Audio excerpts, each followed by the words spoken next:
لگتا ہے کہ سائنس پڑھنے والے ڈاکٹرز یا انجینئرز ہی ذہین ترین لوگ ہوتے ہیں اور آرٹس پڑھنے والے تمام تر لوگ نالائق اور نکمے ہوتے ہیں۔ ہمارے ہاں پولیٹیشنز کو بھی ایسے ہی نالائق لوگ سمجھا جاتا ہے، کیونکہ ہمیں لگتا ہے کہ ان میں کوئی خاص ذہانت نہیں ہوتی، بلکہ یہ لوگ صرف تکے یا خاندانی سیاست کی بنیاد پر سیاستدان بن جاتے ہیں، جبکہ حقیقت یہ ہے کہ لیڈرز بننے کے لیے میتھس یا سائنس والی ذہانت کی ضرورت ہی نہیں ہوتی، بلکہ سوشل یا پرسنل انٹیلیجنس کی ضرورت ہوتی ہے، اور جن لوگوں میں یہ ذہانت نہیں پائی جاتی وہ کچھ بھی بن سکتے ہیں، لیڈرز نہیں بن سکتے۔ یہی وجہ ہے کہ بڑے بڑے سیاستدانوں کی اولاد ہونے کے باوجود کچھ لوگ کبھی بڑے لیڈرز نہیں بن پاتے۔ دوسری طرف اکثر عام یا بالکل غیر تعلیم یافتہ افراد بہت اچھے لیڈرز ثابت ہوتے ہیں۔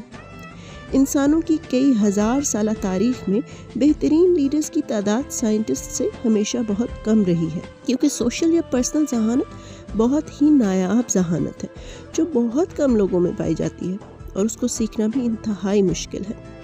اس ذہانت کو ہارورڈ گارڈنر نے انٹرا پرسنل یعنی خود کو سمجھنے کی ذہانت اور انٹر پرسنل یعنی دوسروں کو سمجھنے کی ذہانت کا نام دیا ہے۔ انٹرا پرسنل انٹیلیجنس دراصل اپنے آپ کو، اپنے احساسات، خوبیوں اور خامیوں، اپنے جذبات اور اپنی ذات کو بہترین طریقے سے سمجھنے کا نام ہے۔ ہم سب کو یہ لگتا ہے کہ ہم اپنے آپ کو بہت اچھے طریقے سے سمجھتے ہیں، جبکہ ایسا بالکل نہیں ہوتا۔ دوسری طرف انٹر پرسنل انٹیلیجنس کے حامل لوگ دوسرے لوگوں کے احساسات، ان کی نیت، توقعات، جذبات اور ان کی طاقت اور کمزوریوں کا ادراک کرنے میں ماہر ہوتے ہیں۔ ان میں سے کوئی ایک ذہانت بھی آپ کو لیڈر بنا سکتی ہے، مگر جن لوگوں میں یہ دونوں ذہانتیں ایک ساتھ موجود ہوں وہی دنیا میں معروف ترین لیڈرز بن کر ابھرتے ہیں۔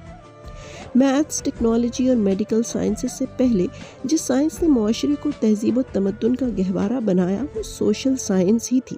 ڈیموکریسی، عدالتی نظام، تعلیم اور صحت کے اداروں سے لے کر آباد کاری، شہری نظام زندگی اور سائنس اور ٹیکنالوجی کے استعمال تک سب کچھ بنیادی طور پر سوشل سائنس اور لیڈرز کا کمال ہے۔ جنگوں اور آفات کے دوران لوگوں کا مورال بلند رکھنے، قبیلوں کو جوڑے رکھنے، کسی بڑے مقصد کے لیے مل جل کر جدوجہد کرنے، اپنے ملک یا قوم کو معاشرے میں عزت اور مقام دلوانے، اپنے لوگوں کے معیار زندگی کو بلند کرنے اور معاشرے کو شعور عطا کرنے کے لیے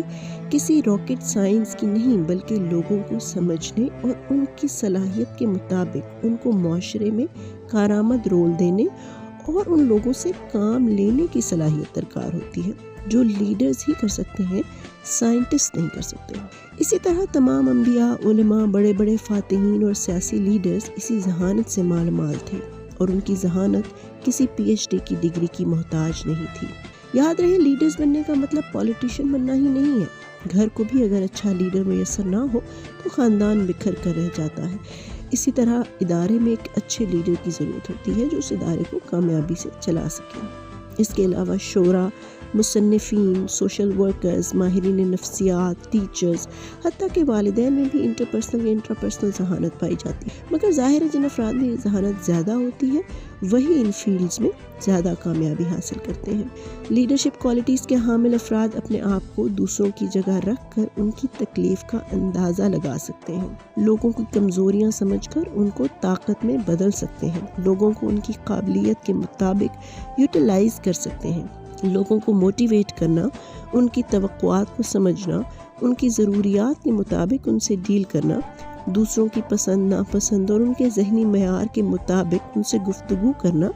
عام ذہانت کے افراد کا کام نہیں ہے۔ کیا آپ نے کبھی آبزرو کیا ہے کہ اسکول میں لائق ترین بچے اکثر کلاس کو کنٹرول نہیں کر پاتے، مگر ایک شرارتی یا اسکول کی نظر میں نالائق سمجھا جانے والا بچہ زیادہ اچھا مانیٹر ثابت ہوتا ہے؟ مگر المیہ یہ ہے کہ ہمارے ہاں اسکول میں بچوں کو مانیٹر، پریفیکٹ یا پروکٹر بناتے وقت بھی بچوں کی رپورٹ کارڈ پر لگے نمبرز دیکھے جاتے ہیں، اور وہ بچے جن میں حد سے زیادہ لیڈرشپ کوالٹی پائی جاتی ہے ان کو نالائق کہہ کر سائڈ پر کر دیا جاتا ہے۔ آئیے دیکھتے ہیں کہ وہ کون سی خوبیاں ہیں جن سے ہم اندازہ لگا سکتے ہیں کہ کن لوگوں میں یہ ذہانت زیادہ پائی جاتی ہے۔ سوشلی ذہین بچے بہت زیادہ خود اعتماد یعنی کانفیڈنٹ ہوتے ہیں، وہ بہت جلدی دوستی کر لیتے ہیں اور ان کا سوشل سرکل بہت بڑا ہوتا ہے،